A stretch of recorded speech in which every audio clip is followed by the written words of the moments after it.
17 turns of this Nurburgring circuit.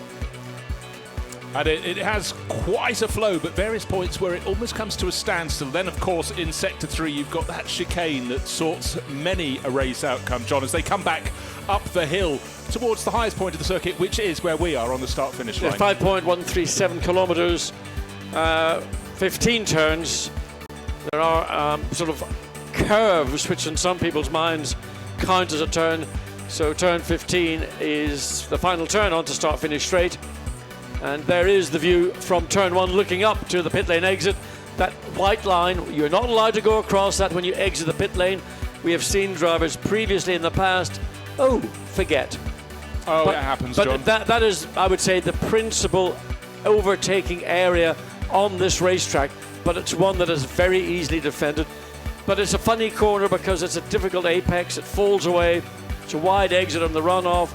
So lots of entrepreneurial lines going into that corner. And as these opening shots are showing nice and wide around the circuit, there is plenty of gradients here at the Nurburgring. Do not think it's flat. You might know that it drops all the way down to the chicane, but even down from the start-finish line to turn 1, this track starts dropping. Here's the view looking through that long sweeping final corner, the Jaguar curve, and you have to get that right to get that long run down. Here are the championship standings. This is the GT Series overall. Rob Bell, McLaren racer, 124 points, top of the pile.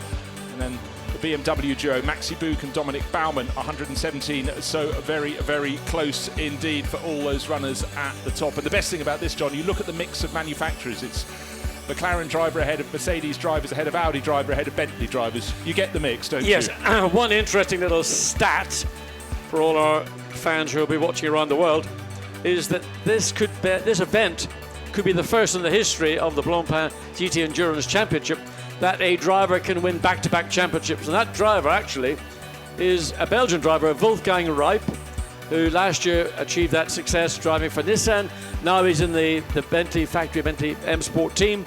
So he could be the first driver to achieve back-to-back successes. Currently it's the McLaren, the Garage 59 McLaren Rob Bell, who actually came off a win last weekend in the British GT Championship at Donington Park, so he is buoyed up. But the one thing that they are missing is Shane van Gisbergen, who this weekend has got other duties elsewhere in the world, and his place is going to be taken by Duncan Tappy, a worthy substitute for that Garage 59 McLaren.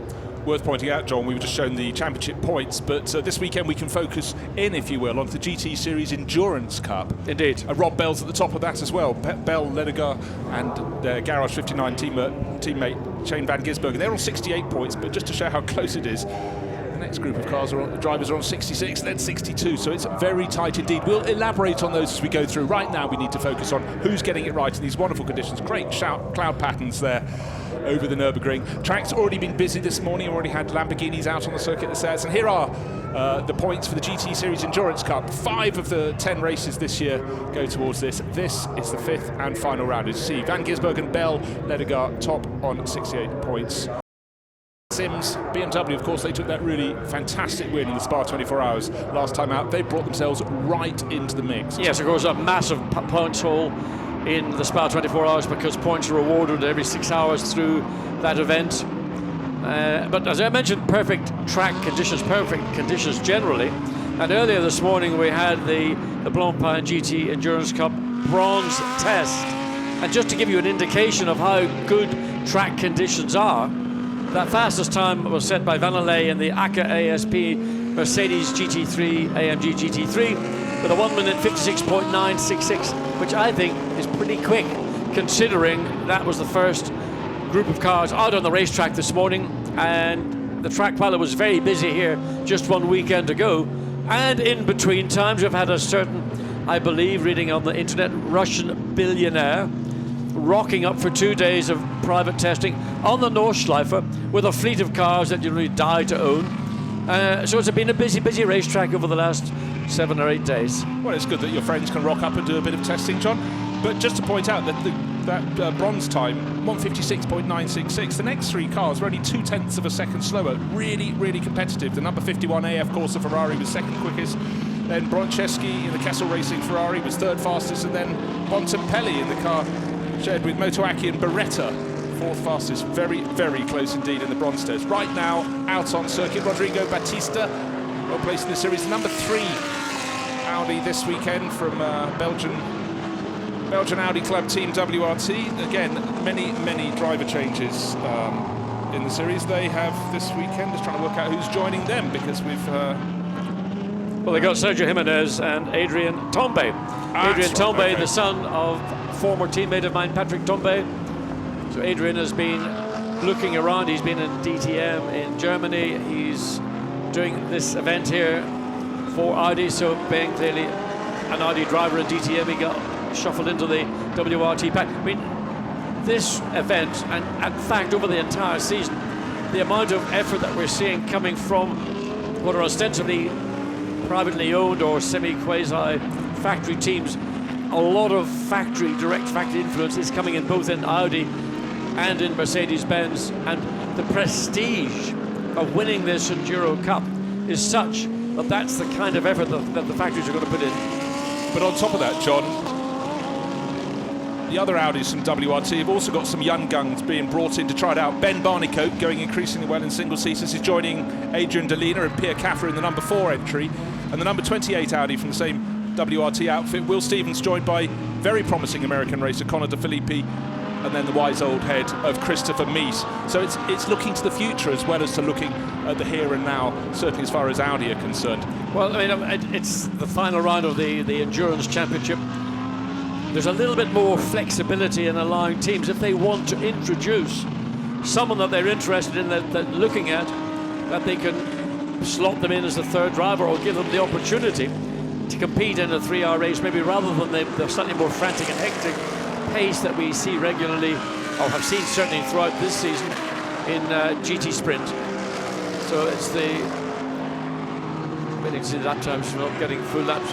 The Caffer Audi number 4 has just shown fastest sector, first sector, just waiting for people to complete their first flying laps with a time to give us an indication just to where the core of this race is going to be. And if you're expecting an improvement on a 156.966, well, it's going to be somewhere very shortly, I would assume, because track conditions, fresh-ish tires. The tires will be tires that will be carried over from the previous event, and the fastest lap time already at 158.203, going to the 16 Grassa Lamborghini, and now it's been it's just literally by the car coming across. It's now at 158.063, so literally each car coming across start-finish line is improving on the previous best time. Well, keeps us on our toes, and at the start of the broadcast we had clouds dotting the sky, and they seem to have burnt out off almost immediately. They're just moving away from the circuit over the castle on the hilltop in Nurburgring village. 156.711, so immediately down to, that's Pierre Caffer, the number 4 car, sharing this weekend, we just mentioned before, with Adrian Delina and Ben Barnicoat, young British single-seater driver, coming in to have a crack at this championship. So co-manager of car 888, immediate as the Kessel Racing Ferrari, and that's the car actually driven by Liam Talbot, who's won in Paul Ricard the AM Cup Championship and Spa 24. So that car, already race director, get there quick as you can. Yeah, get there while the carpet's still fresh. Felipe Salaquado done a 156.202. Literally, I mean, I've never been at the Nurburgring where I can put my hand on my heart and say what a perfect set of conditions we've got for this morning's first full run out. And how long is it going to be before that 156.202 is going to be superseded with a high 1 minute 55? As we look at the number 8 Bentley making its way down, Maxime Soulet, and Soulet behind the wheel of the car. Well, I was going to say that the big enemy at the moment is traffic, and that's proving the point. Soulet wide over the curves behind that Eka ASP Mercedes, wants it out of the way, but doesn't appear to be demonstrably quicker, so not necessarily the case it has to move out of the way, but certainly looking very feisty. 5th fastest at the moment. Yeah, and Bentley, I mean, it's difficult to say, but you know, they've had the pace on so many of these endurance events. Paul Ricard, then they had the difficulty with the refueling issue. Spa, confusion over driver periods behind the wheel. That car, in reality, should have, in my opinion, been in the winner's podium on 2 of those events, or those 2 events in particular. Well, and the opportunities just slipped away. They most certainly did, and I'm just looking, the number 8 Bentley has worked its way clear of that Mercedes, got a little bit robust. Don't forget it's only free practice, but it just goes to show Guy Smith's up there as well in number 7, cars 7 and 8. In fact, they're 4th and 5th at the moment, but those times will change in the next couple of seconds because they're about to complete another lap. Who will be first into the 1 minute 55s? It's still the team ISR Audi, number 75 in the pits. So Andy Soucek, all smiles at the moment. Yeah, Stephen Kane having a... I mean, Andy has grown his Bandido moustache, which he had when he came to Hungary. And it's an interest because Andy he doesn't look Spanish, but he is Spanish. And I don't know whether that's a concession or, but it's an interesting, because a lot of beards are back in fashion, but moustaches not necessarily so. He's right out there. Is he ahead of the game or a mere 30 years behind? I think he's well ahead of the curve. I think he's way out in the lead. John, Barcelona with the 75, the Audi, quickest of all. That's the ISR car, and he's going to be sharing that with Marlon Stockinger and Frank Stippler. Frank Stippler, of course, the man who can turn his hand to literally anything, as we look at Frank Pereira in the sister car, and that's a car that ran in the bronze session this morning. So that's with Frank Pereira behind the wheel, potentially a pole position car, qualifying winning car. Looking further down the field, number 1 Audi, second, third, driven by Matthew Simmons.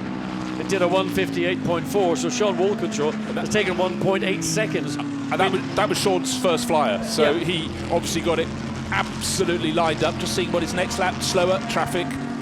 But again, you can see the 74 on screen, getting that ACA ASP Mercedes right in its path.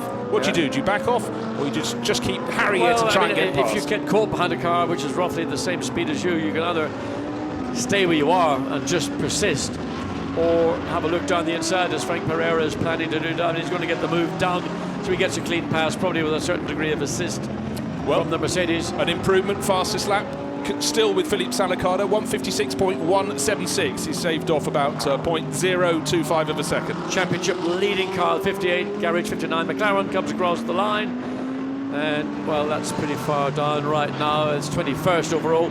I spoke to Rob Bell at the weekend at Donington Park at a round of the British GT Championship, and he won it. But I think they're not really confident that they've got the out-and-out pace that they may have had maybe earlier in the season. The balance of performance, of course, is a constantly moving adjustment, so they're not quite so on the balls of their feet as they would like to be. And as we speak, 56.165 by the 26 Sansalok Audi team, and that's a quick time, very quick indeed. Yeah, Christopher Haas sharing with Mike Parisi and Gregory Gilbert. So super close. They're not totally relevant, but we're seeing a few interesting names. We've also seen the HTP Mercedes moving up third fastest, Yazam and Jafar. So in terms of championship challenging cars, that's the important one. Also the number 1 Audi, number 58 McLaren. Well, that's not shown its hand as yet. Outside the top 20. It's Rob Bell behind the wheel in 23rd position. 23rd. So I mean, literally almost by the corner he's losing positions, or he's potentially gaining them. But he's had personal best in that first sector. Wait to see in the second sector time. Should come up very, very shortly indeed. Is it going to be green? Is it going to be purple? I suspect they're hoping it's going to be at least green. So the McLaren comes through that flat-out kink. It's really little more than that, and then the heavy braking zone into the chicane to 43.6, which is not really, well, it's about a second off the theoretical best. But of course, that's a theoretical time. Salaquada currently holds that quickest second sector time. Walkinshaw has the fastest first sector time in the Nissan. So McLaren comes across the line, and it's just into the top 20 with a 1:57.9. That seems, 1.8 seconds away from the quickest time. Yeah, but in that middle section, John, you pointed out, he lost about a second. Philippe Salicard is so super close, just 0.003 of a second. Christopher Haas getting closer and closer to Philippe Salicard. Still the 75 Audi at the top of the pile. The number 84 Mercedes for HTP Motorsport, there it is. Yazam Jafar at the wheel, taking a great line around the back of the circuit. He set his fastest first sector. Middle sector, not so good. Bear in mind, Lawrence Van Tor one position behind him on the charts at the moment, has just set the fastest middle sector of all. Laurens Vanthoor goes top, 56.149. The top three cars covered .016. Still waiting for somebody to break into that magical 1 minute 55 point something.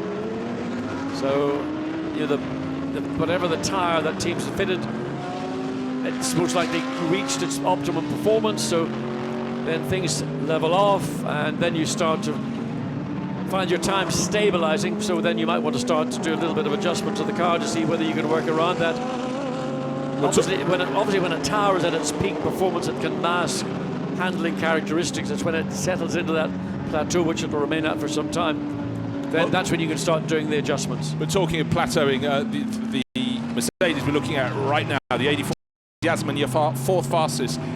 His consecutive laps have been within about 5/1000ths of a second. Super close. But it's three Audis at the top. Laurens Vanthoor, top of the pile, 1 minute 56.149. So it's looking good for the Audi crews. Bentley, as you can see, the number 8 car, 0.8 of a second off, but that's their second ranked car. Their first ranked car, Guy Smith, is in 7th place. He's half a second or thereabouts off the ultimate pace. Great conditions here at Nurburgring. Don't forget, an hour and a half of free practice. And the series gets really serious tomorrow. This is the final round, the 5th and final round of the Endurance Cup, and the overall Blancpain GT series comes to its conclusion at the start of October, the first weekend of October, at the Circuit de Catalunya, just outside Barcelona. Now there's a problem for Jasmine Jafar, just catches up to the tail of the Porsche coming through the kink. Porsche's got good straight line speed. The Mercedes probably had a little advantage coming off the previous corner, so that gave it the initial surge on the first part of the, what we call the straight. Makes it cleanly through, so marginal time lost. So Jasmine Jafar currently on a 156.9, fourth place, 156.4, so he lost about 1/10 of a second on that lap. So working the traffic important, but really more important is just getting the right balance for your car. And as we keep saying,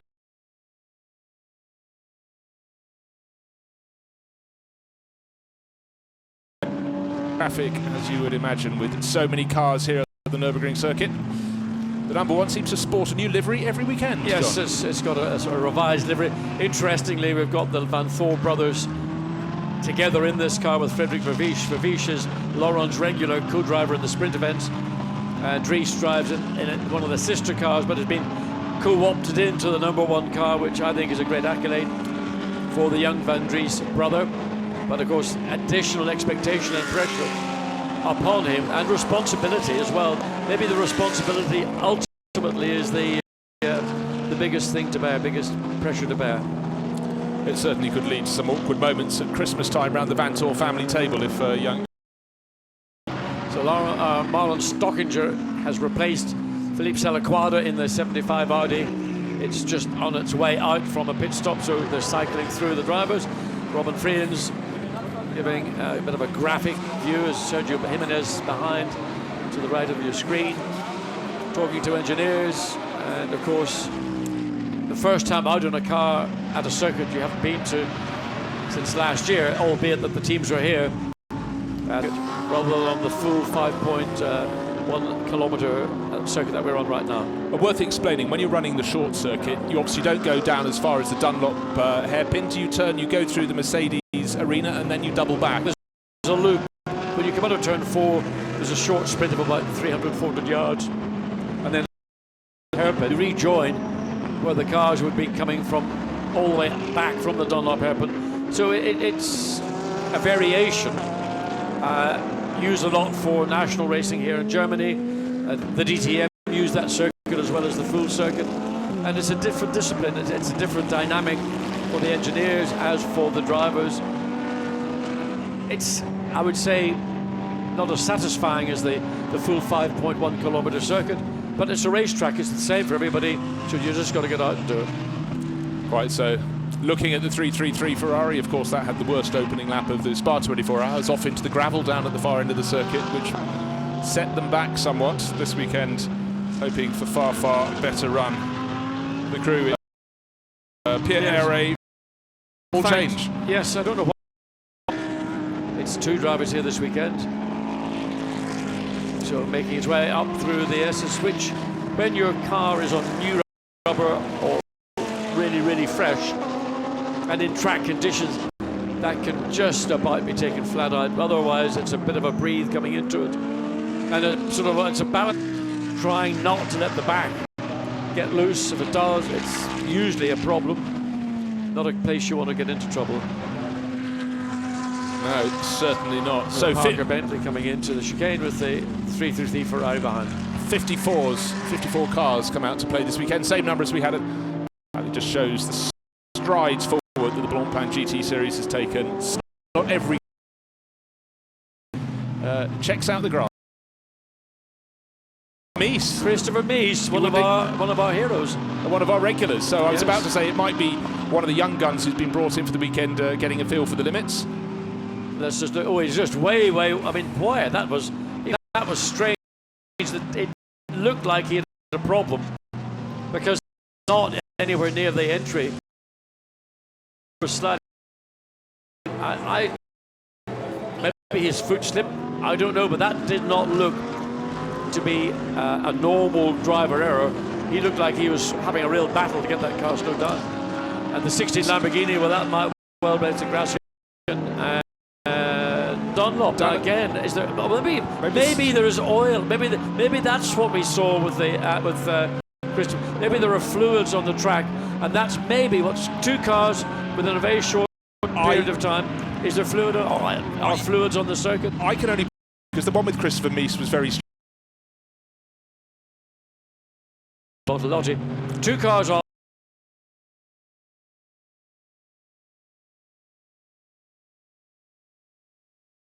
Ultimate pace, which is now Yasemin Yafar, has moved clear by the mighty total of 0.012 of a second faster than Lawrence Van Toor's.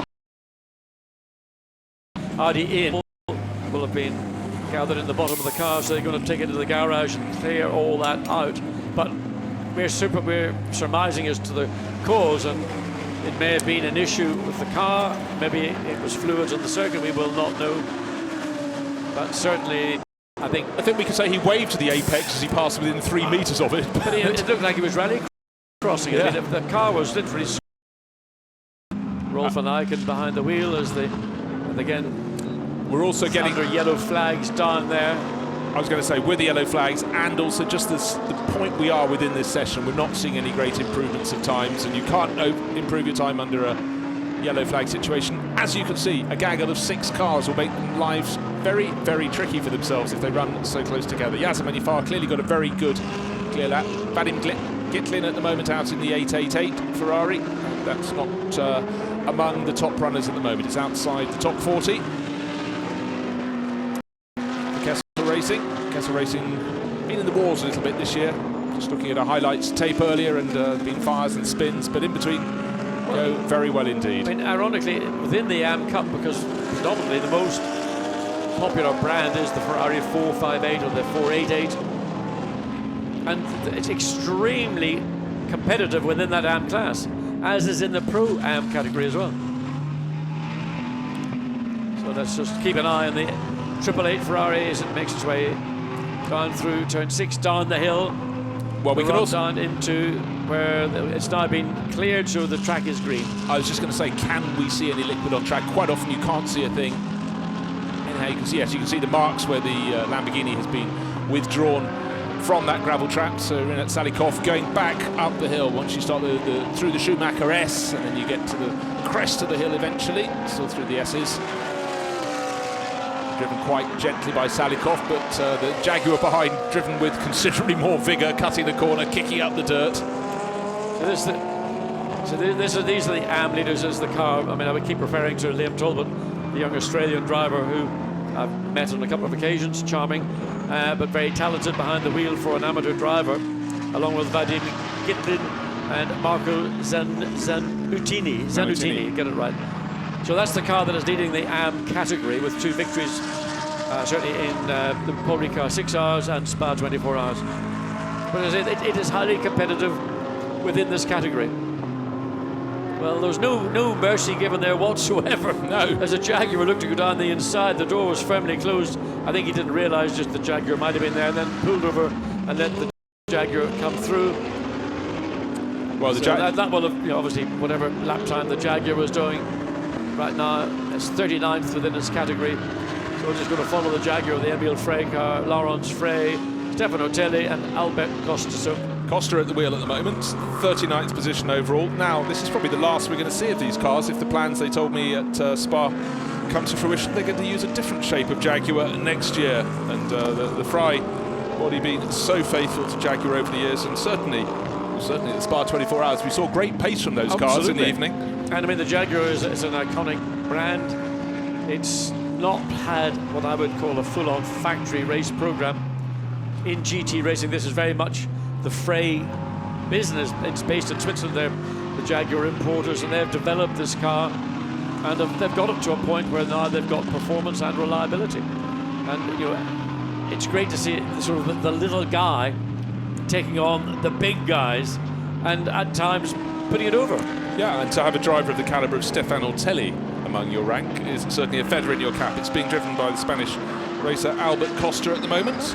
Albert Costa Balboa, to give him his full name.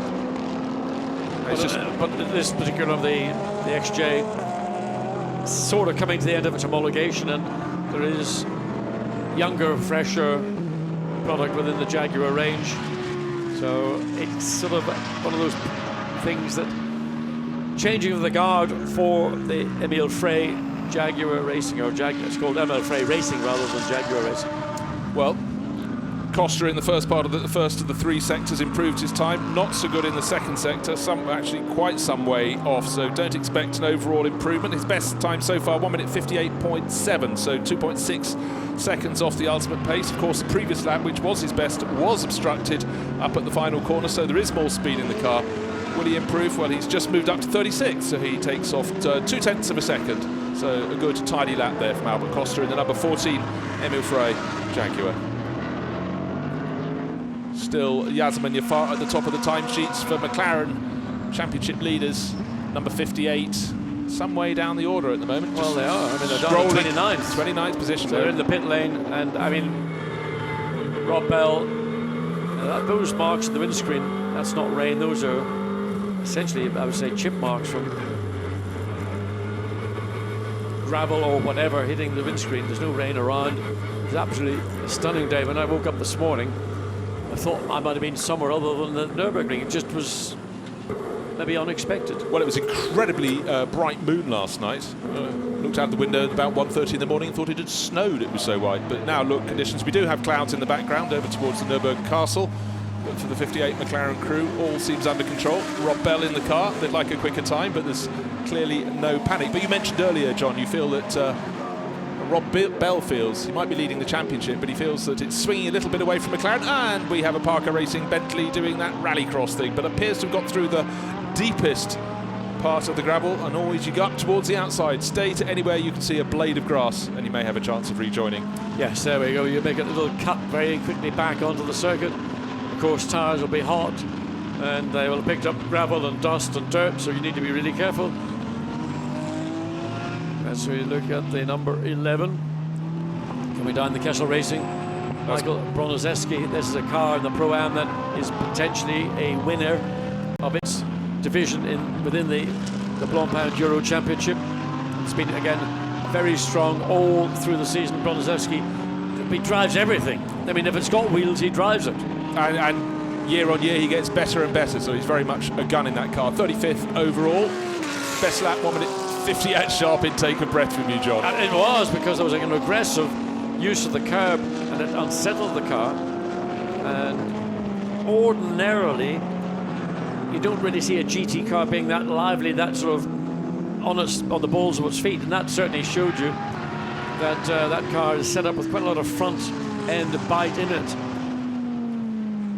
whereas maybe others would go for a slightly more comfortable setting with the sort of the balance towards the rear rather than the front wheels. But you know, it's each to their own. Now, a car that's just made great moves up to 5th place overall, fastest in Pro-Am, Nicola Armindo, the 77 Porsche from Attempto Racing. He's sharing that this week. Sorry, I missed that, Bruce. What was that? 77. What was the make of car?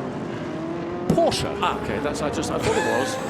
Thank goodness we clarified well, we know John. that car can be quick. The difficulty is it's a sort of part of a small entry, and it's very much, again, like the Emil Free Racing Jaguar. It doesn't have the backup that the Audi, the Mercedes, the Lamborghinis, the Bentleys, the principal teams that are most likely to be at the front, not at the beginning, but at the end of the 3 hours here. There is the 77. And it's just under a quarter of a second down on the ultimate time, which is still in the hands of the 84 Mercedes crew, Yazam and Jafar. So 84 still top, but Nicola Armindo, not such a good opening sector of this lap for him. He does have clear traffic, but that's a mighty lap, and that puts him, well, 2 positions, but more to the point, about a quarter of a second ahead of the number 22, which is 7th overall and second in class, which is, of course, the Nissan GT Academy entry that Sean Walkinshaw flew in right at the outset. Yeah, Porsche into the pit lane. The thing with the Porsche is, because of its engine layout, the engine's behind, the axles are getting a little bit out of shape, going down through turn 5. With the Porsche, the engine's behind the axle, so it helps traction. It hasn't got maybe the aerodynamics of some of the more contemporary cars, but on a track like Nurburgring, aerodynamics in terms of straight line speed are not the criteria. It's getting good traction here, for example, out of the hairpin at the bottom of the hill, or again onto start, finish straight through the final corner. There it is, the Porsche into the pits.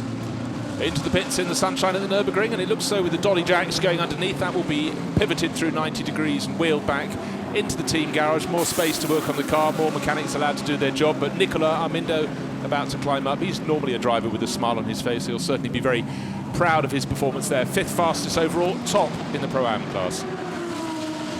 And that time is just a quarter of a second slower than the fastest overall, which is still the Jasmine Jafar Mercedes 84. There it is, coming up the hill. So it's still Jasmine Jafar behind the wheel.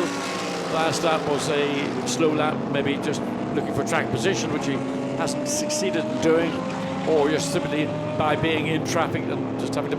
And the Audi has completely rotated. And that was just coming out of up the hill through the Raven Oil. There it is. Okay, it was the number. Well, there we go. That's one of the more experienced drivers. Oh, that's Ben Barnicoat. Sorry, it's one of the young guns, because you didn't expect. He's sharing with Adrian Delina and Pierre Caffer, and I certainly expected Caffer not to have spun. Well, the first time in a race context, because coming out of a single-seater, which is very light, very nimble, and very pointy and all that kind of thing, but more downforce than almost the static weight of the car. GT cars, you can't do the same thing.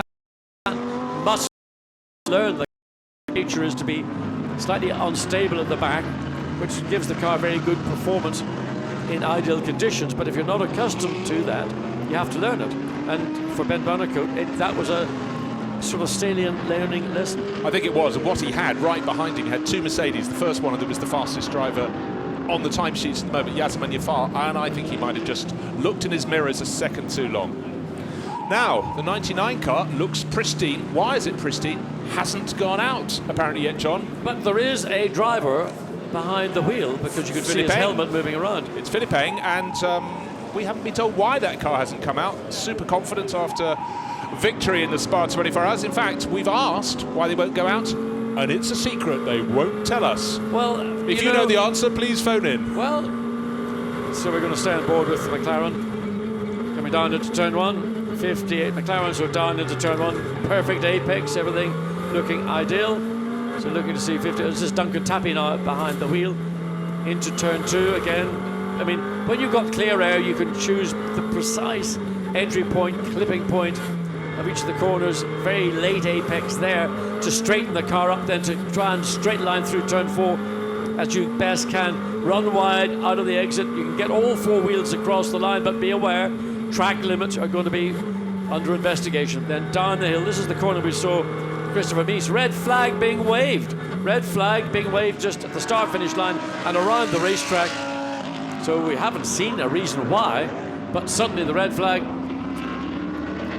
There's the answer. Oil on track just come on the screen. Turns 2, 3, 4, just the point where we were looking Duncan Tappy going through.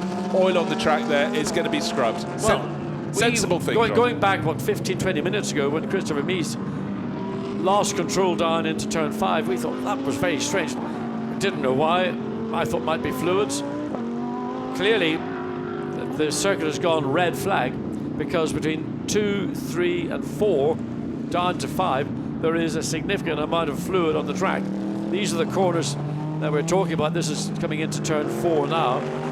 Can't see it from the commentary position, and of course the light's slightly low and catching the camera.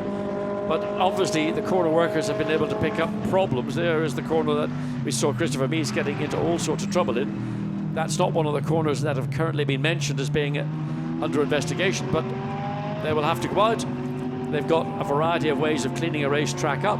One of them is, as used in America, called speedy dry. Now let's see if we can see. Can't really pick up any fluids. No. There's nothing sort of glistening that would indicate it was oil, and it's most likely to be oil because water will evaporate very quickly, where oil, well, it's your best friend, if you like, or your worst enemy, whichever. So something has caused race director to throw the red flag. Clock still ticking down. It's still 55 minutes and 50 seconds to go. So where is the fluid, or where are the fluids as the clouds start to build? I mean, whatever his name, alphabetically, Turner, our great watercolor artist. I mean, he would have loved all that, wouldn't he? He certainly would. Or the Italian Tiepolo, who used to paint such beautiful skies. But now, pit lane super busy. I knew his brother. Did you? He was a full back, wasn't he? Right. 54 cars went out to practice, or more to the point, I should say 53, because we know the 99 row racing BMW M6 that won the Spa 24 Hours did not go out to play. Number 46 Mercedes coming in, joining the championship for the first time this weekend, up from Portugal. Sports New, entered by for Belgian racer Louis-Philippe Cernan, along with Angelique de Tavernier and Jose Manuel Balbiani, up from Argentina. Welcome to the championship, welcome to the Nurburgring. Wonderful shots, just show how busy it is down in the pit lane when you try and park as many cars as this. For that little, hopefully rather brief service period or stop and hold in many cases. Just you're mentioning some sort of teams, new teams coming in. Another one is Car Collection Motorsport with our good friend from Germany, a gold driver in a Pro-Am car, Mark Bessing. I mean, I love the names of some of the entrants. Classic and modern racing, or Car Collection. I mean, that's really me, Car Collection, isn't it? Well, it is. I mean, a lot of these guys have started off, they come into the 24-hour series, and they're now starting to step up to have a look at this championship and hopefully advance with their drivers. But it is precisely that. Some of these teams, Car Collection, they have a collection of cars and they go out and race them. There's the 85 Mercedes, Clement Schmidt doing the best time, or certainly his name's against the 85 on timing and scoring. They're down in 12th place, just over half a second slower than the sister car, the 84. So a little bit of work being around the front of the car, whether that's brakes or whether they're doing a little adjustment on the front suspension, as well as under the hood, whose access on a GT car is somewhat more limited. And the need to push the car back into the garage is essential for safety reasons, as also to allow more than the two people who would be in the pit lane otherwise. There's the 84 car. Jasmine Jafar has set that time, still unchallenged. Did it on his 8th lap. Yeah, a lot of the other times were set on about the 2nd or 3rd lap. Certainly Sean Walkinshaw, that's still good for 7th place overall. He did his now we can see where they put the cement dust down. We couldn't see the lit kit that was out on the circuit. But John, at this point, it's a 1.5 hour session. The teams go, actually, we're about to do a driver change. Let's do it while the track is closed. Get that out of the way so we can maximise our track time. Or are they all working to these really, really fixed procedures? I suspect they've got an agenda. They've got a programme rather than an agenda. And what they want to do is really stick to that. Now, this obviously has interfered with it because, and there is a lot of oil down. You can see just how much has gone down. That's into turn 1, and I mean that's Torrey Canyon volume. I mean, if anybody doesn't know who the Torrey Canyon I will explain. You explain, Bruce. Torrey Canyon. Long ago, there were a series of oil tankers. There was another one called the Idemitsu Maru that went down, left enormous amounts of oil on the ocean, and it took a long time to clean them up. But Torrey Canyon, I think, was the one that probably had the biggest spillage as the tankers became super tankers, and certainly that is a super tanker's worth of oil that has been deposited around the first corner and the whole way through the Mercedes arena. Now, the question is, first of all, whose car deposited the oil? We're going to say it's oil. Secondly, was that because of a failure of a hose? Look at the fluid sprayed on the front. You can see the Audi. It's got an oil bath, literally, and that's residue of the oil in the track. That's the number 2 car, Stuart Leonard, Michael Meadows and Robin Freans. There's the 59, the sister car to the championship leading car, or was that actually a mechanical failure, i.e. you have to say an engine, and to get that level of oil out, you've got to have a serious engine failure. So my best bet is that that's actually an oil union that's either detached or failed in some way or other. But the volume of oil that's come out, you wouldn't go a lap before that engine would be in serious problems. So that's a little story for us to try and get on top of for the next session, which of course is not until later in the afternoon at 4:15 when we get our pre-qualifying session, and that'll be local time 4:15 until 5:45, another 90-minute session. So conditions look fine. We know they're not fine out on the track, but it shouldn't be too long until that has all been cement dusted. You can see a new name on the flank of the number 4 Audi. That's Ben Barnicoat, British single-seater racer, coming to play as Audi brings in some young guns, building towards the future. And the 28 Audi also has a young gun in it. Connor De Filippi's been doing good things in 24-hour series, making a step up, young American racer. Will Stevens, of course, needs no introduction. Christopher Mies likewise, but we did see that slip up from Mies earlier on, which was still unexplained, still extraordinary. And I'm going to have to go down and find out. I mean, that one particularly, because we happened to be on it, we saw it as it happened real time. Very, very strange. Not the normal entry into that corner. So again, whether that was fluid on the track or whether there was something that was beyond the control of Christopher Mies, certainly it was beyond his control, because he was almost, he had the car while it was going wayward. He still had control of it, but not able to stay on the circuit. As we look at the Bentley, and maybe there is this the perpetrator?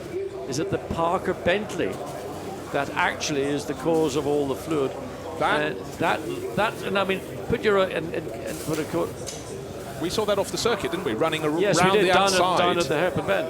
So put your Inspector Clouseau hat on, Bruce, or Hercule Poirot, because we're near to Belgium, and Hercule Poirot, of course, was the great Belgian. He crossed borders. He did cross borders, yes. He certainly did, but yes, I think Detective John, your work might have found the conclusion. So well done, good. the camera crews. In fairness, not to me, and that's the 30 Bentleys. That's really, oh dear me. So that was Derek Pierce and Chris Harris. Chris Harris, of course, who was racing last weekend. Bruce, you would have seen him down at Goodwood. But hands-on. Just the two of them this weekend.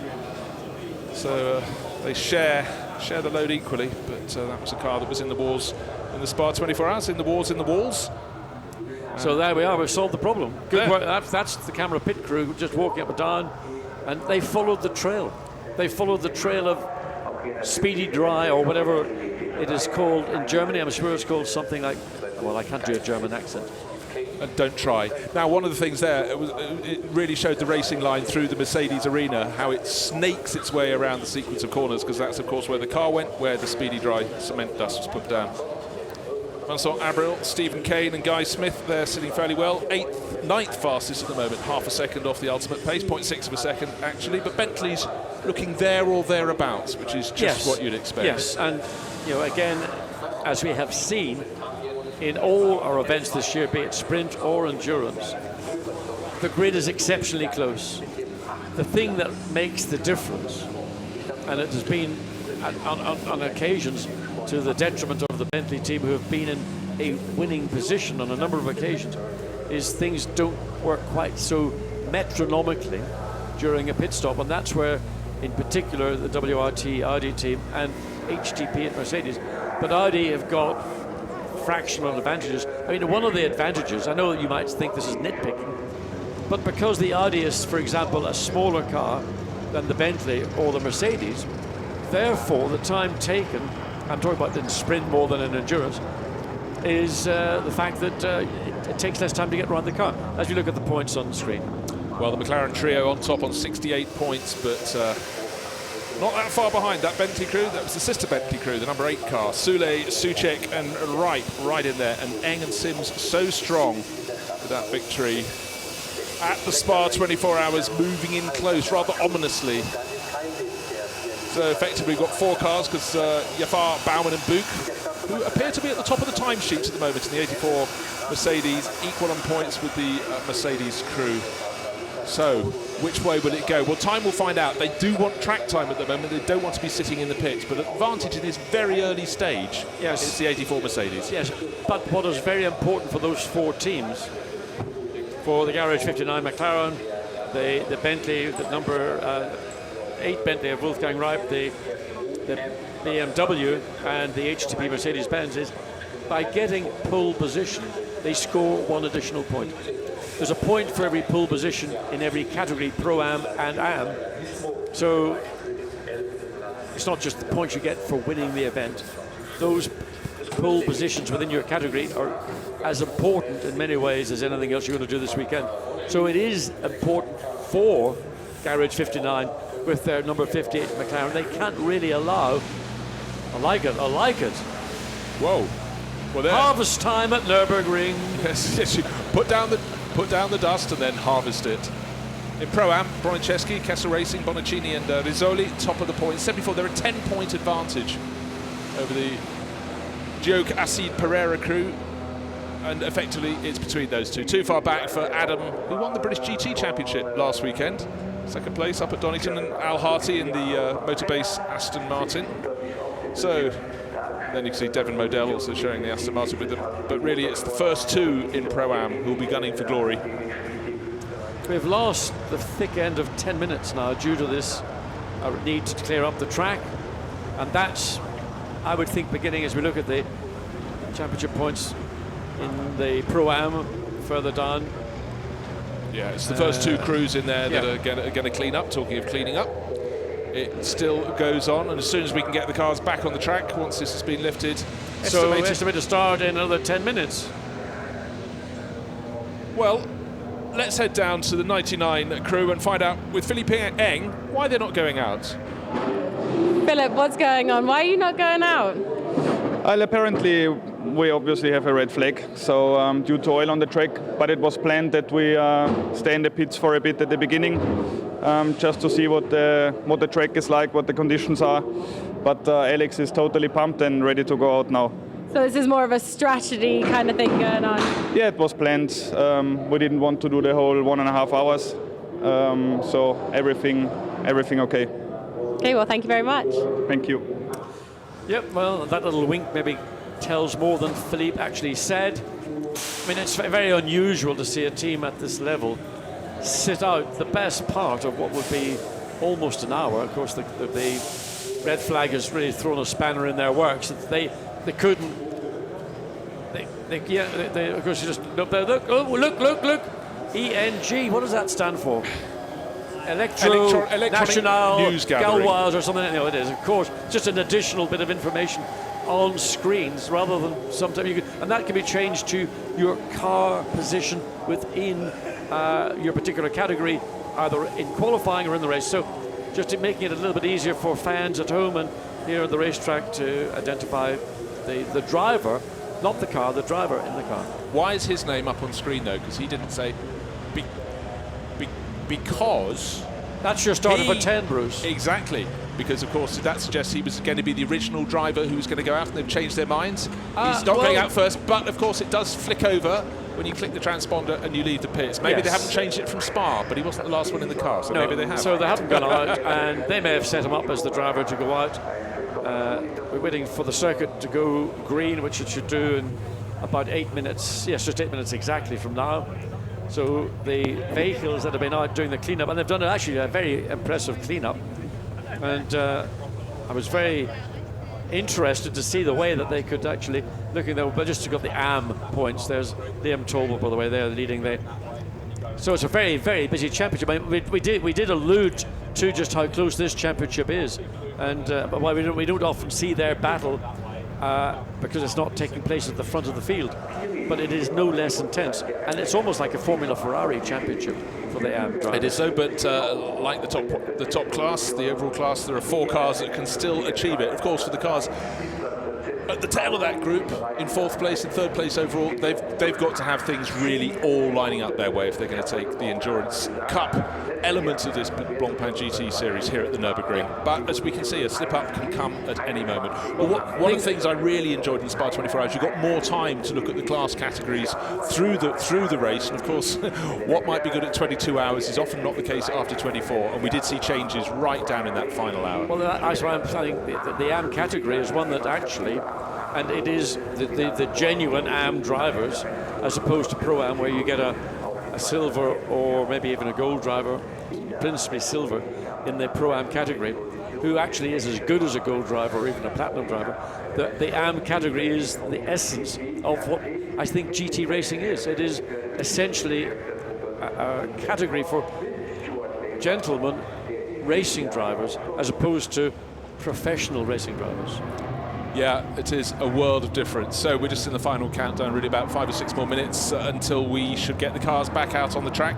Super clean session. We've got to stress, John, just how tight it is. The top 4 cars, and after the first 20 minutes, were separated by 0.028 of a second. It was Audis to the 4, and then Yazam and Jafar moved ahead of those 3 Ferraris at the top of the timesheet, beat the best of time set by Laurence Vantor to go top in the 84 Mercedes. Now we're getting cars starting to line up at pit exit, waiting to go back out. Still 40 minutes of this free practice remaining. We think they'll get just over half an hour of it to go. We'll wait to see what the 99 BMW can do, because that has sat in the pit lane, in the pit garage, the entire session so far. We've got red flag situation here at the Nürburgring this moment. New name on the door of the Audi there, Connor De Filippi, coming to show what he can do. American racer, been racing Audis in other series for some while, but this is a chance to really get out and show what he can do in the Blancpain series. Will Stevens on board at the moment, waiting to go out. Well, I think Connor De Filippi, like many, or not many, certainly the case of Jan Magnussen, and who was the other driver who came over from the States, what they have realized is when they join into the Blancpain, be it the Endurance Championship or the Sprint Championship, is just how competitive, how difficult it is. Yeah, Magnussen was deeply impressed, but also he was well impressed. I mean, he did get a podium out of it as well. He had the podium, and he said, I had no idea the depth of competition. He said, from the minute the light goes out, it's nuts, it's manic. And he's accustomed to racing in the GT categories within the United States, drives a Corvette for the factory, usually at the front end of that category. He said, this is a world away from that. Completely different, and thoroughly enjoyed it, because while you take the racer out of European racing, you can't take the racer out of whatever. Anyway. Well, let's go down. Dakota has caught up with Christopher Mies. Christopher, it's not like you to go off the track. What in the world is going on? Well, you know, to find the limit, you have to go over it, and I just went over it. Now, you know, obviously it's first free practice. Tires are quite old, and I pushed a bit too hard for that, and got a bit of oversteer and went wide. That's it. So I think, but from the look of the track, it looks like many guys went off the track already. So you've got a new teammate this weekend. Tell me a little bit about that. Well, I know Connor from my German GT races, and I know Will from the Blancpain Sprint. So actually, we're not new to each other, but you know, we are. I think we're all 3 fun guys and having fun, and yeah, you know, we just want to win the race. Well, there you go. Good luck. Thank you. John, what do you make of that? Because we thought it was something else. But well, it looked to me as if he'd lost all grip. I mean, it wasn't as if he'd just gone beyond the limit. I mean, if that's going beyond the limit, that was well beyond the limit, because there was never a pup's chance in you-know-where of getting around the corner. And that's what led me to wonder whether was fluid on the track, or was there something on the track. Just the language of the car looked more than just simply overdriving it. But as he pointed out, we were on tyres that had probably done a fairly long life, fairly long mileage, so the grip levels were lower. He just pushed too hard, and he was candid and honest to pit lane reporter as to what the problem was. Yeah, well, it's good that drivers still own up. But just going back to, we're about to go racing again very shortly. We're not racing, but out to practice. In fact, we've been told 12 o'clock, and we're delighted to report just about 3 minutes ahead of that, the cars are going back onto the circuit. Don't forget, 54 cars here at the Nürburgring. Good bit of German efficiency clearing up the track there. Oil down, and hopefully oil has now all been removed. The dust put down and then scrubbed off And no more excuses for the drivers, but you know what? I bet there will be some. Well, there will be, because they've lost approximately 17 minutes of a session. And if you take the 99 BMW, for example, Felipe saying, we're holding back deliberately to wait until maybe, whatever it was, 45 minutes or 50 minutes before we would go out. So they've had time taken away from them above and beyond the time that they chose not to use. So now they're under slightly more pressure on the back foot, and of course they're going to go out on a racetrack which is not going to be quite as grippy initially as it was at the time that the cars went on track when the session got underway just after 11 o'clock. So you pay your money and you take your choice, and all the rationale and good thinking behind the Row Racing BMW team to hold back. At the time it was made, it was entirely logical, but now you might say, well, was that a bad judgment? And of course, for all the drivers going out there, what we saw in the first 2 laps at the start of this free practice session was drivers who were quick and getting into traffic, and now there's certainly going to be bunching around the circuit. The 16 Lamborghini, we saw that off down at the Dunlop Cara early in the session with Rolf in Eichen. So they're just waiting for a bit of clear air, and they're going to try and go out and really nail it down. Target time, we want to see someone into the 1 minute 55s. The best so far, Yasmin Far, 1 minute 56.137 seconds, John. The only car I think that has the possibility to break into the 155s now, between now and the end of the session, ironically, is that BMW, because it's the tyres that it has got to use. There's the BMW coming down. Is that the 99 or the 98? Just behind the Nissan. So anyway, they will have the best rubber of anybody for the remainder of the session, which therefore gives them a very good opportunity to get down to a time very quickly. That one went 56.137 that Jasmine Jafar set, some maybe half an hour ago now. Probably unlikely to be challenged unless a leading runner opts to run either a new tyre or something that they've got that is literally only a couple of laps old. And I would imagine that most people are going to try and hold back as much of their fresh rubber as is possible, principally because for qualifying, that additional point is going to be absolutely, a gift if you can get that pole position.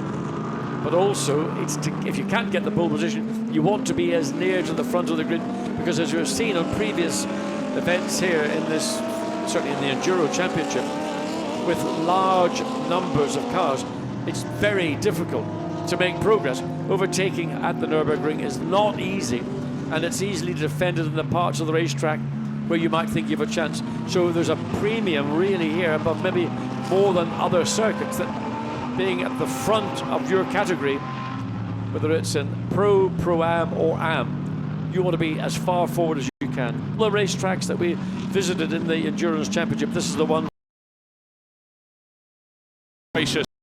When you view the circuit, but once you're out there, looking at Maurice Ritchie at the moment, he's placed 3rd. This is a really important weekend for them. 3rd in the AM class, the ACA ASP Mercedes. He shares with Jean-Luc Beaubelique and Gilles Vannelet. And look at the traffic out on the circuit. This isn't time that's really helping him. He's 48th. Bruce, this is what you're going to get when the race starts. For about the first half hour, it's going to be traffic central. It is going to be so hard to make progress. In fact, the lap times will probably be about 5 or 6 seconds off the potential lap time, simply because everybody's stacked up one behind the other. But interestingly, seeing a Mercedes in the AM category, as opposed to probably the most popular car, which is the Ferrari, the Mercedes actually, I would say for the AM drivers, is maybe the easier of the cars to drive. It is such a good car. The Ferrari is an excellent car, but it's mid-engine and it's maybe slightly edgier, whereas the Mercedes will give the AM drivers that little bit of, forgiveness that you may not get in a mid-engine car. Well, now one of the car right behind him is quite good. They're beautifully caught there by the crews. One of the cars that's challenging, but kicking up the dirt where the oil has been cleared up, but not sufficiently for him. That's a car in the from ARC Bratislava, right in that battle for AM honours. But that wasn't the way to handle a track that was greasy. If you see there's on the racetrack the residue of where the material that was used to clear the oil away, you don't really need to drive on it. I mean, you have to do it at some point, but he got trapped on it and he consequently went very wide going into turn 2. And again, you can see that's probably a legacy there, just running wide coming out of turn 5 down the hill. But what you can also see, just at the start of the lap, he was right on the tail of Maurice Ritchie, one of the cars, the ACA ASP Mercedes, he's challenging to try and win the AM Honours, and now he's lost so much time with that. And this ARC Bratislava Lamborghini shared by Miro Konopka from Slovakia, then the 2 Poles, Andrzej Lewandowski and Theodor Maszkowski.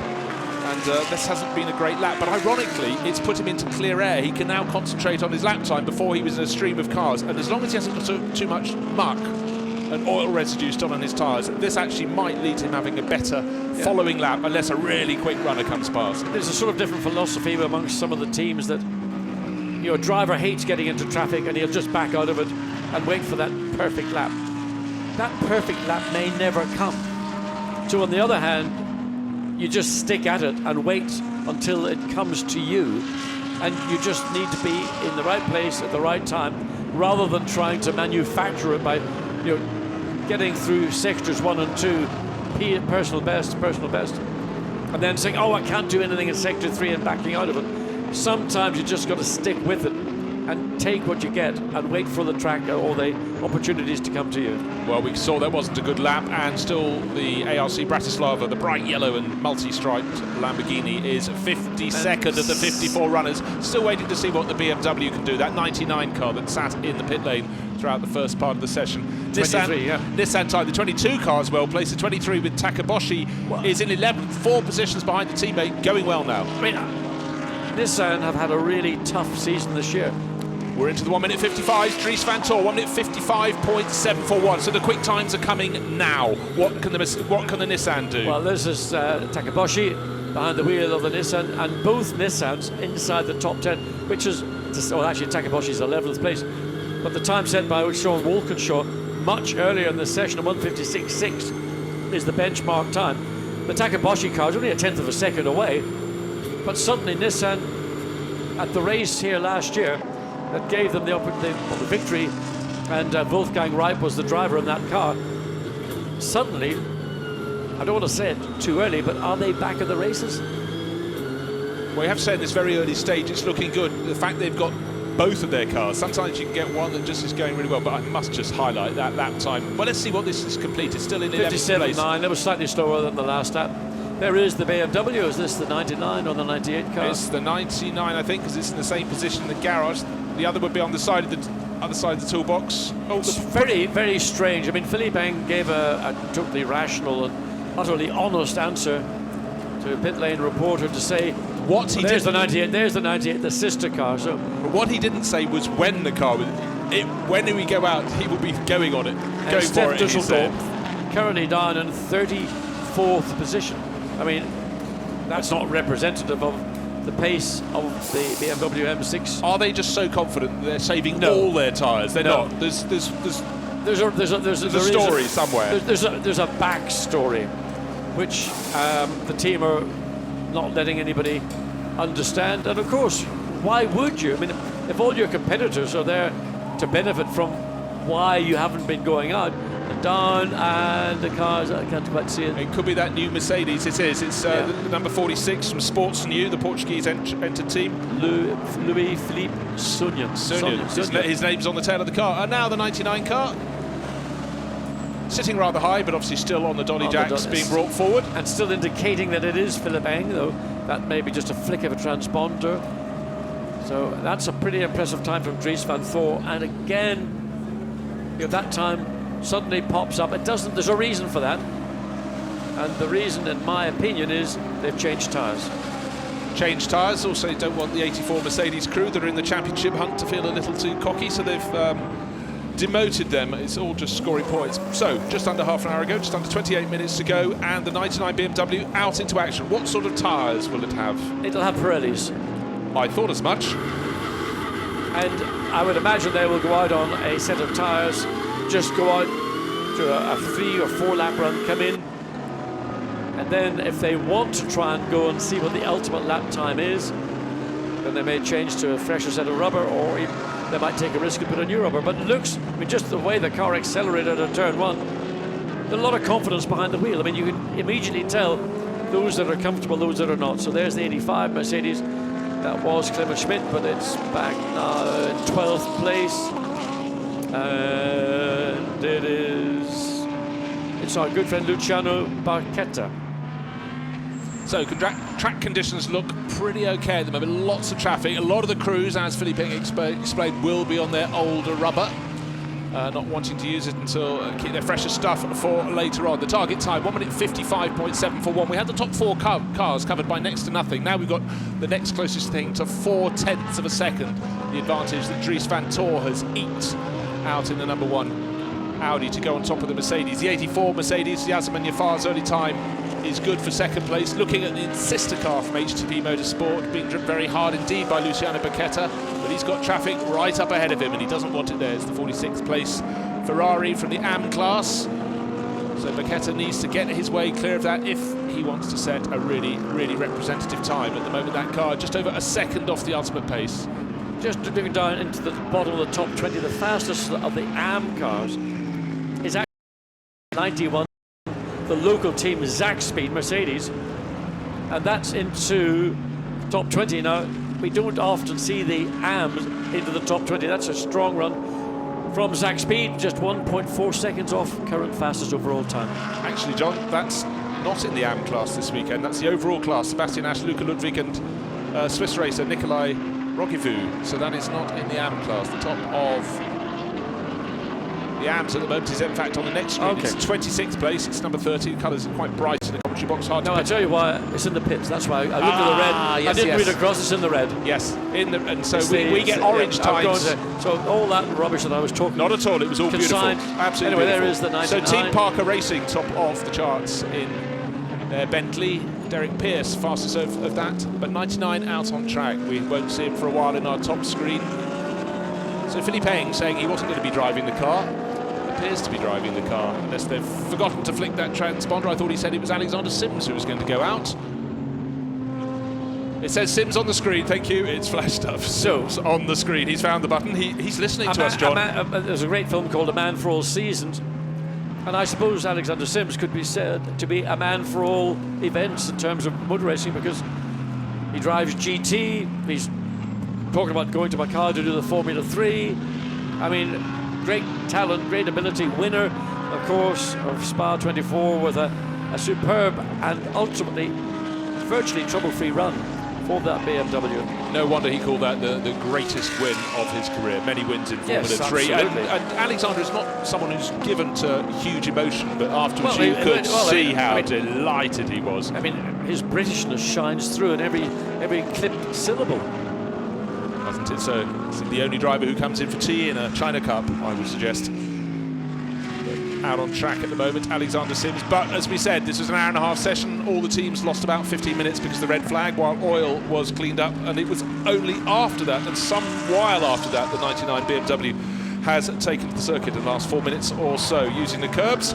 But the good thing at this point is it seems to have a bit of clear track around it, which is just what Alexander Sims would want. So round the 15th and final corner, down the sloping start-finish straight, just nipping past our commentary box now, right by the gantry. 37th currently, and a 1:58.1. So I would assume that the best set of tyres that they have is not the set that's currently on the BMW, but Alexander Sims pushed pretty hard coming out of the exit over the chicane, then into turn 3, this long combination of turn 2 and 3, very tight apex, and then get your car positioned to straight line as best you can through 4, run wide as we go back to the attempt to Porsche. That currently is the Pro-Am leader, up in 5th place still. Jürgen Haring behind the wheel, done by Nicola Armando as opposed to Nicola. So Haring's last lap was a 2:03, so not really anywhere near the pace that one would expect, but certainly very promising performance indeed. Finally, attempt to race. Finally starting to see some improvements, just coming in the bottom end of the top 20, up to 16th place overall, and 4th in class is number 56 entry, Pro-Am Cup Oliver Morley, Miguel Torrell and Mauro Engel, who has just set that time. So they're starting to advance in their Black Falcon Mercedes. Yeah, Mauro Engel, again, another major star back at Spa 24 Hours. As we watch the Porsche come into this very, very challenging uphill left, right S's. And, you know, as the race progresses, of course, you get rubber being sheared off the tyres, so the effective race line becomes narrower and narrower, which also is a factor when it comes to overtaking. So the places that you might think about it becoming shut down just simply because there's too much rubber on the racetrack.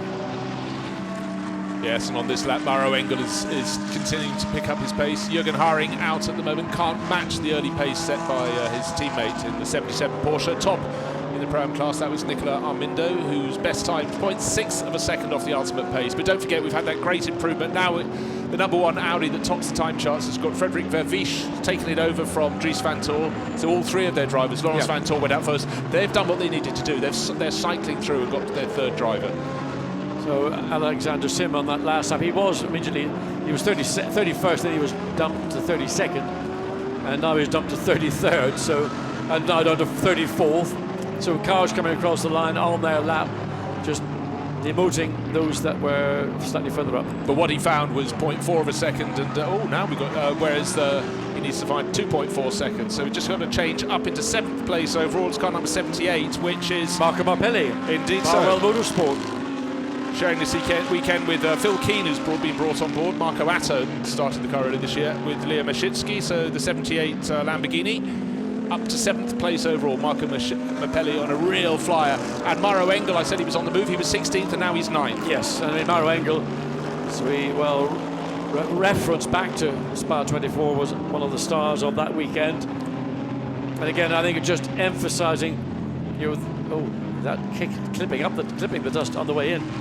Just emphasising where this particular car is in terms of its adaptability to all kinds of driver style and experience.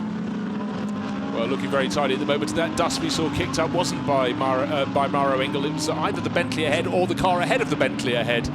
Of the Bentley up into turn 5, so we think it was most likely the Bentley, but it didn't seem to distract Mauro Engel. How's his first sector time? Has he got an improvement? No, he hasn't, but I can't tell you what his best was, but he's still right there in the mix. So it's great to see these Pro-Am runners deep inside the... we've got 4 of them in the top 9 positions. Just accolade to them. This isn't qualifying though, this is free practice. So all teams working on different things. And now we can see Mauro in that bright blue Mercedes from Black Falcon getting closer and closer to the Bentley ahead. Doesn't want to get too close, but the Bentley's lapping at fairly... Oh, I was about to say good pace, but in fact the Bentley has let him go. Yes, and that's given the opportunity for Mauro Engel, currently 9th quickest, and just got up there on his previous lap, a 156.688. Personal best in Sector 2, so got the opportunity to make, well, he needs to find another 10th of a second to get up to 8th position. Comes across, which he does. He goes up to 8th, so small amounts of time can give you benefits. So that was the grid for the start of this race. That'll be 4th row of the grid. Pretty good place to start. You look at the 78 Lamborghini and Bauer Motorsports. That's the Leo Machitsky, Phil Keane, Marco Marpelli. That's the car currently that is 2nd overall in the Pro-Am category and looking, I have to say, competitive. Yeah, certainly is. They're running around very happily on the tail of one of the Belgian Audi Club Team WRT R8. Oh, clipping the curb yes, though. Because there hasn't been a lot of rain here in a number of days, so using the curb at the inside, probably quite dusty just literally at the top of the curb, so that's why we're seeing those dust clouds or plumes being kicked from. So drivers using every bit of the racetrack and a bit more if they can get away with it. You can do that in a dry day, but you can't do it in any other conditions. So up the hill. Riding the curbs with some aplomb, Marco Marpelli, 7th fastest at the moment. Worth pointing out, we just mentioned earlier that Zach Speed have come to play this weekend with their Mercedes up to 11th place overall, and that's Sebastian Ash at the wheel. So they're also making progress. Son of Roland. Absolutely. Who raced for years and years and years. Yes, and you got also Ludwig Klaus Ludwig's son. I'm just trying to think of his name. Luca Ludwig. Ludwig. That would explain why, as we were walking in this morning, Klaus rode past us on his scooter at some high speed in the paddock. Ooh, bit of a late call into the pits.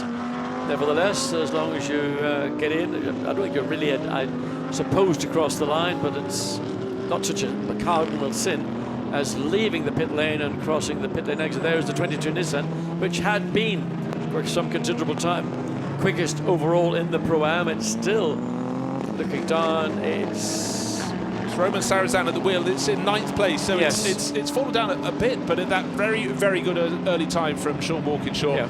And what was the lap last time? Well, it was out from the pits last time around, so we can't tell you.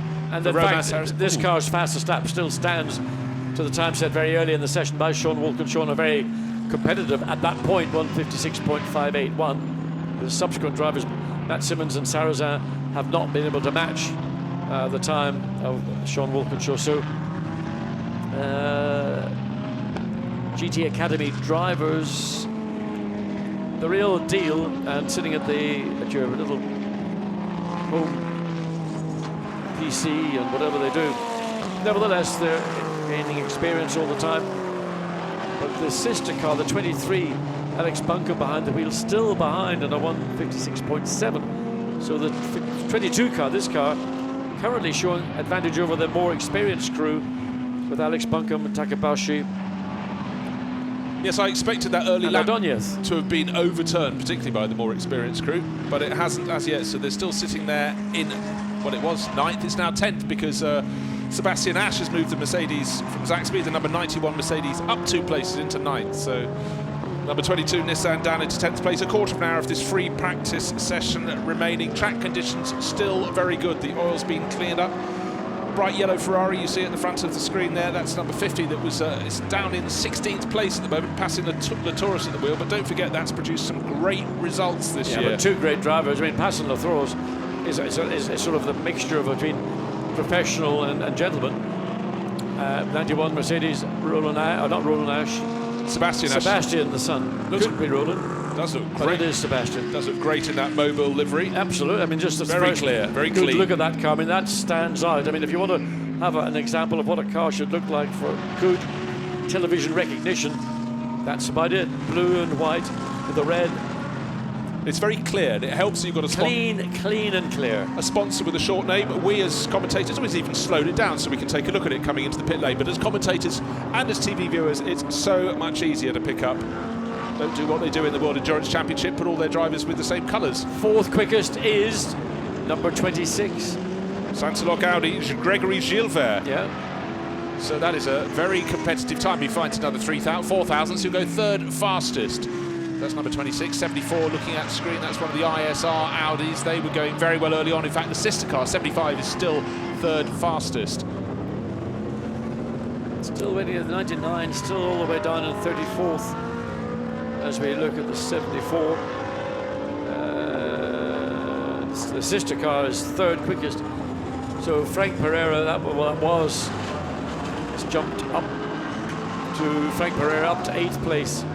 So sort of the pro in that 74 Audi, bringing it into the top. Oh, big shunt Bentley, big accident. Number 7. The number 7? That is that's a red flag undoubtedly, and wondering where in the racetrack that has been. That's done into turn 1. That's something has gone wrong. Into turn 1, a yellow flag. Stephen Kane. That is a big impact into the barriers. And that, as you say, that is something going wrong. That is not a place you'd go off if you just slightly overshot the corner, John. Let's say I would assume. One would suggest. I would assume. Too early, we don't want to make assumptions, but there's a red flag indeed. I'm not surprised because that'll be pretty much the session concluded, I would assume, as well. Well, just as the 99 Audi had been brought into the pits, Nicky Katzberg had taken over from Alexander Sims and just emerged. So vigorously waved yellow and red flag, get everybody off the racetrack. Need to get down to there's the medical car being released to attend to who.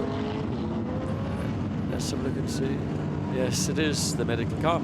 So quickest part of the racetrack, in effect, something unknown right now has caused the Bentley to have a major incident down and not even being able to looked like attempt to turn into turn one. Well, we didn't see any preamble. We've only seen the very end of the incident, so no guessing. Not draw conclusions or.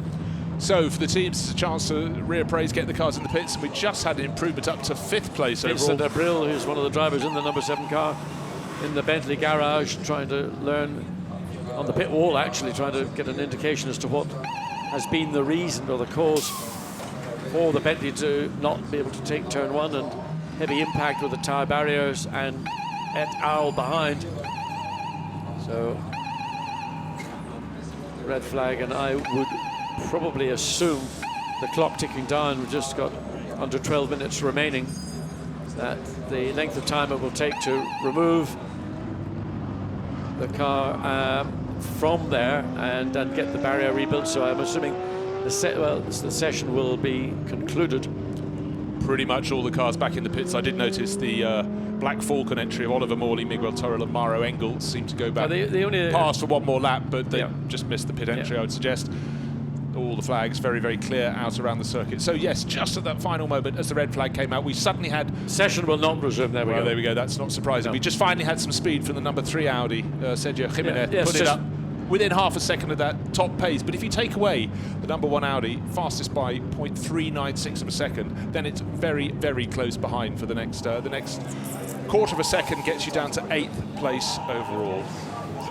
So if you just walked in and turned on your television, or you're looking at the streaming out around the world session, this free practice session due to run for 90 minutes. We had a red flag early on while oil was cleared up through corners 2, 3, 4 and 5. That was done. We've just got racing again, and now the number 7 Audi off at turn 1, and that is being cleared up at the moment. Top of the time charts for Vish Vantor, the brothers Vantor, fastest by 0.396 of a second. Then so long the fastest crew, the 84 Mercedes.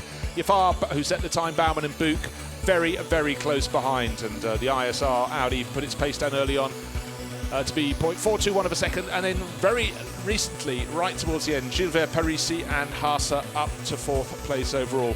Top in Pro-Am, though, is still the 77 Porsche, and then we look in 6th place overall, and top in the AM classes in 30th place overall. It's the number 51 AF Corsa Ferrari, set that time just towards the moment before the red flag was flown. A very close session, an interrupted session, 54 cars here at the Nurburgring, ready to go out again later in the day, but the number 7 Bentley off at turn 1 has brought out the red flag. Not enough time for that to be cleared up, and race control has taken the sensible decision with about 12 minutes left on the clock that the flag is out for good in this session. So story of that, John Watson, was Audi's to the top, Mercedes showing a very strong hand, the Pro-Am runners putting in some quick times, Bentley in the mix, Nissan in the mix, but yes, BMW, where a BMW in the mix, they've kept their cards very close to their chest, and they're deep on the second page of our timing screens. I think the biggest story for me is the fact that the car that's leading the championship, the 58 McLaren,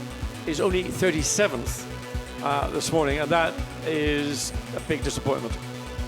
Yes, so the McLarens not showing the pace, as BMW being circumspect with their road racing runners, keeping them in the garage more than having them out onto the circuit.